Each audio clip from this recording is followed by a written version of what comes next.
YouTube fam, Fat Man Zoom here, back for another options video. And today we are going to talking about LEAPS, specifically in the money, at the money. Is there one better? Which one should you buy? We're going to bring Don Fron in to talk about that. And make sure you stay around because he's actually also going to give you 3 LEAPS to buy on any dip. We're going to give you that at the end. Make sure you guys are liking, subscribing if you like the content. First, let me just give you a heads up on where I'm at. If you've been a part of this channel, you know that I've been getting into options and I've been using the wheel strategy. But recently, I've actually made a small tweak to it.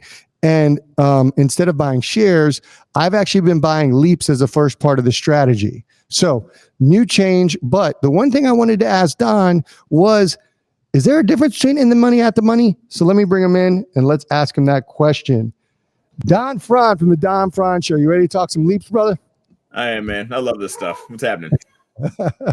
So this is the $1 million question. I mean, you know, I've done a lot of research as far as LEAPS are concerned, and a lot of people say get LEAPS deep in the money. We've talked about at the money versus deep in the money. My question for you is, which one is better, in the money or at the money? Well, so a couple things.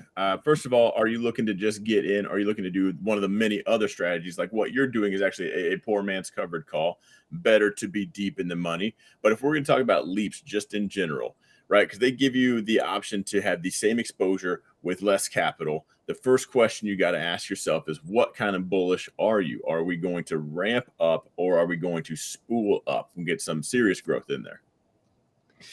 Okay, so so obviously one of the benefits for LEAPS, for those that don't know, is what, Don? The same exposure with less capital. I can control the same amount of shares, but spend a lot less than you did, and then take advantage of even more growth than you will, provided we're both right. Okay, and then if we have confidence in this ticker, then we would get into LEAPS. We'd be able to have more leverage. So, all right, great, and then we could use that extra capital somewhere else. We've covered that. We know that. Now, as far as now that we're looking at in the money, at the money, and you talk about what kind of bullishness there is, can you give me some examples about maybe one that would be more preferential for in the money, and then one that be more preferential at the money? Okay. You know, let's just got my charts up here. Let's check out Boeing. So right now, just a bright channel down, but airlines right now getting the beat down in the news. You know it, but it's not going to last forever. This mass stuff's going to come to an end. This traveling is going to come back. So you see some. It's just everyone knows Boeing. Everyone and their mom knows Boeing. So you see some growth coming back. But maybe you want to, because at the money is going to cost less, so you're going to risk less as well. So maybe for Boeing to take advantage of some of this growth back up, you'd want to go at the money, right? Because by the time we're done, we're talking how deep are you in the money later. And the example of maybe just a steady ramp up would be Google, a very hard one to trade in and out. But you can see with this kind of move, and you think Google's going anywhere? You have to share confidence in this ticker. You know, this one would be a great one to just go deep in the money, much less management, and just take advantage of that steady growth up. Nice. And so when you're looking at LEAPS, is there ever a situation, you personally, where you would get LEAPS out of the money? No, no, that's silly. Tell me why. You got to pay to play. If you can't afford it, find a different ticker. You know, ego shouldn't be involved here. Got it. All right. So now that we figured out in the money, at the money, I guess the considerations are capital, how much capital you have, how much capital you're willing to leverage, the expected move, volatility. Those are all considerations when somebody's looking at LEAPS and whether they want to enter in the money or at the money. Right. All right. Now, what everybody wants to know is, Don, what LEAPS are you looking at? So there are certain tickers that you've talked about, whether they're buy and hold forever or whether, you know, you tend to trade, whether it's options or shares, you typically look at the same tickers, correct? Yeah. Mm-hmm. You have like a handful of tickers that you learn.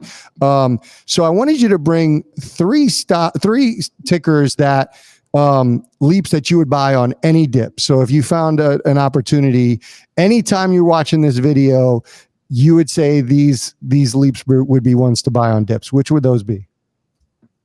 Okay, I got 3 in mind. There's going to be a surprise one at the end because if you just stick with these 3, they're going to be mostly tech, and that's a lot of exposure to tech. But I Okay. got to say, Tesla, Apple, and Costco were my 3, but the one to not forget about or sleep, and it doesn't give you a dip often like it is right now, is Facebook.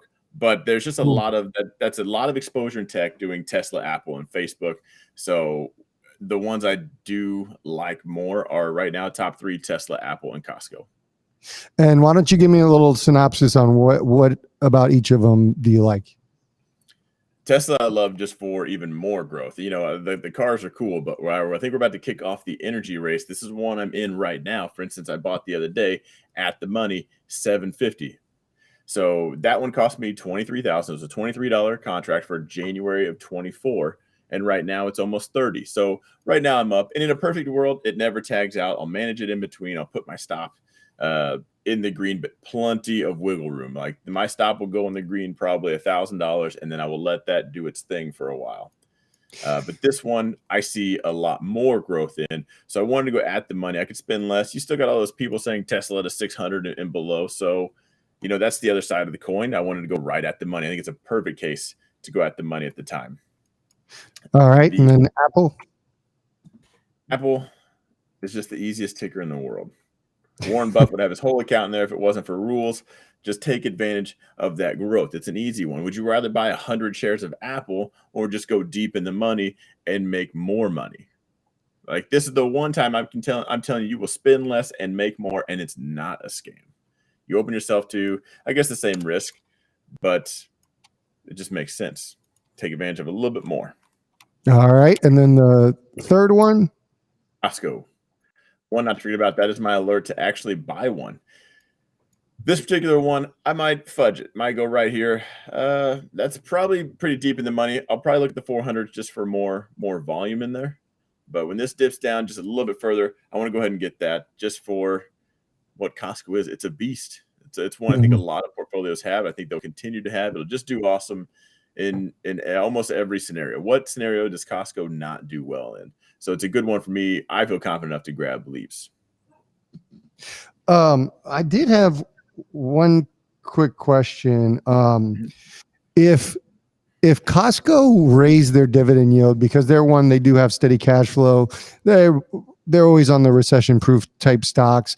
If they did increase their dividend, would that preclude you, or would you reconsider actually getting LEAPS as opposed to shares, or what's your thought process behind that? That's a different portfolio. There's dividend portfolios, and then there's growth. You want money portfolios. Options, the LEAPS will dividends won't shake a stick at it. All you got to do is just be right, and that's what LEAPS are for. There's a lot of time to be right in here. No, I mean, I think there's a case to be made for both, but I think shares belong in the dividend portfolio. And if you're looking to attack this from a growth end and grow the account and money aspect, I would go LEAPS. Well, the reason why I'm saying that is because if you remember, Costco had a special dividend last year because of the cash on hand.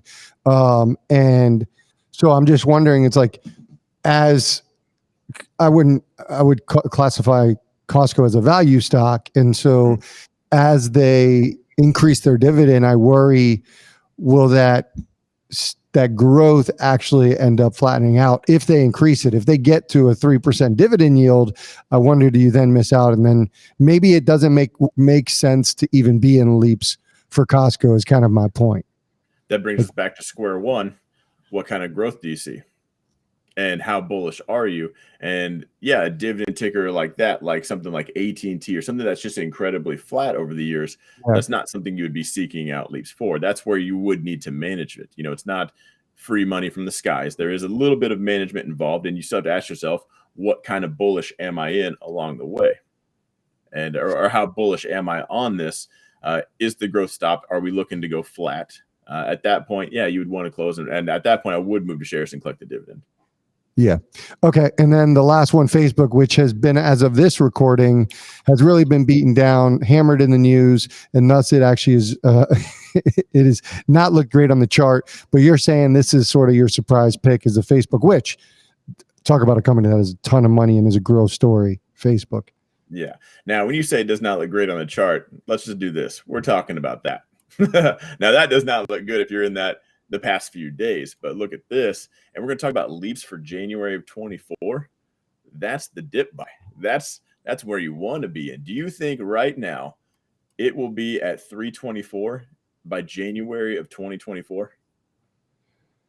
I'll find anybody that says anything different.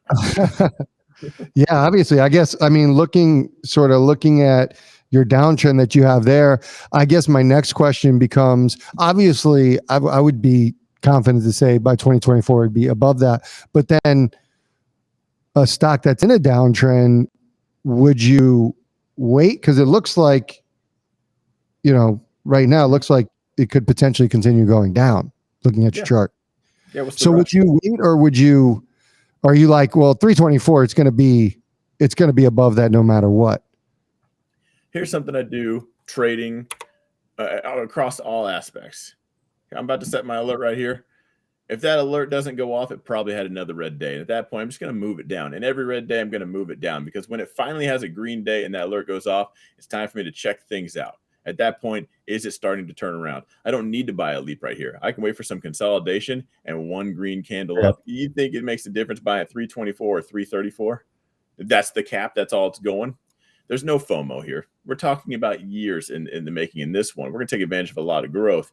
So as it trends down, trail it down with that alert. It needs a solid green day, 2 green days for that alert to go off. And then ask yourself, is this the reversal? Was it a gap in crap? Is it time? And then that's when I would take advantage of it. Because, yeah, I would love to go at the money, and I would love a $300 at the money versus a $325 at the money. Because either way, I think we're well above it in 2024. I love it, man. And I've been really excited learning about LEAPS. Exposed me to something totally different. And, obviously options are a whole nother world. So that's why we enjoy having you in. Guys, if you want to check out Don from the Don Franz Show, the link is actually in the description. You can check him out. He actually has an options course as well. You can click on that little eye icon for that. He is here every week talking to Brad and myself about a different part of our strategy as we continue our options journey. Don, appreciate you, brother. We will see you in the next video. Have a good one. Bye.